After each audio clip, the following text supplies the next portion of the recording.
कैलाश से धुआं धुआं है। अरे का हो काहे मन मार के बैठल बड़ू, कोनो प्रॉब्लम बा? ए जी एगो बात कही। कहा। बड़ा मन करता देवघर जाए के जी। तब देखी न बाबा कई दिन से सपना में आवतनी आ अपना नगरी में बुलावतनी। सपना तो हम देखते हैं, लेकिन क्या करी पैसे नहीं खरे। ए साल रहे दो, पर साल चल जाए, ठीक बा? गाड़ियों खाली नहीं खिसा तो हम अब की बात ना मानो, हम तो जेबे करब। चुप।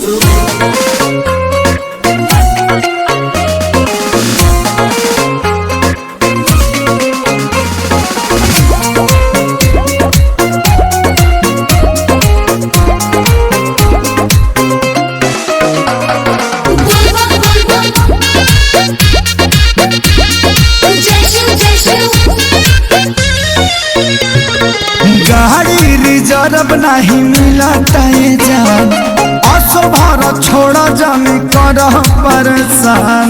ए हो हर साल चल जाए, छोड़ दना हम ना जाए छोड़। अरे गाड़ी रिजर्व नहीं मिला जान, असो भारत छोड़ा जाने कर परेशान। जाए खातिर देव घर फूलौले बाड़ू लोला, फूलौले बाड़ू लोला।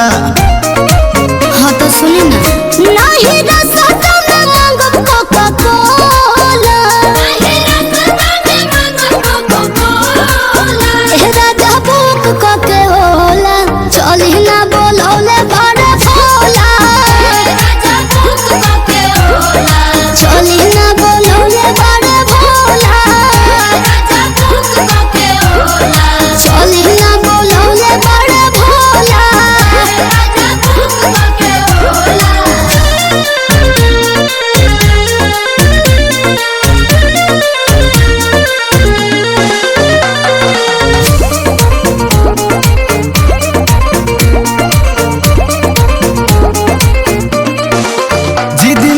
कर तू मानिला सजनिया, गाँव के शिवाला जल ढार ली हरनिया। फुसलाई मत, हम मानब ना बकी बेर जाइबे करब, भोले बाबा पर जलवा चढ़ाइबे करब।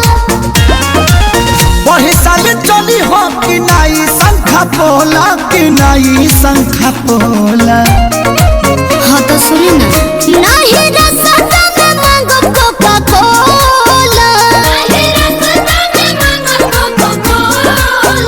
राजा बुक कोके होला, चली ना बोलौले बड़े भोला,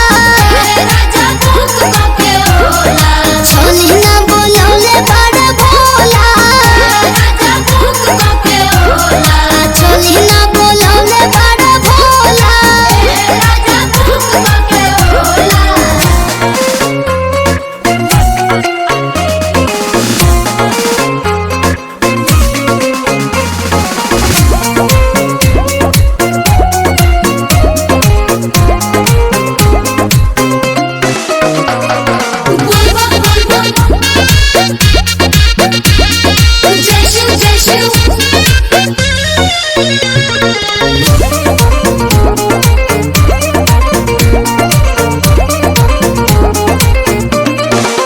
अपना मर्द से करो जानी पंगा, मन बचंगा तो कठौती में गंगा। कहानी में सुनाई एह जी देखी ना जात भाड़े पर कसबा रोड, कान्हे लेके कामोर बट भक्ति के मूड।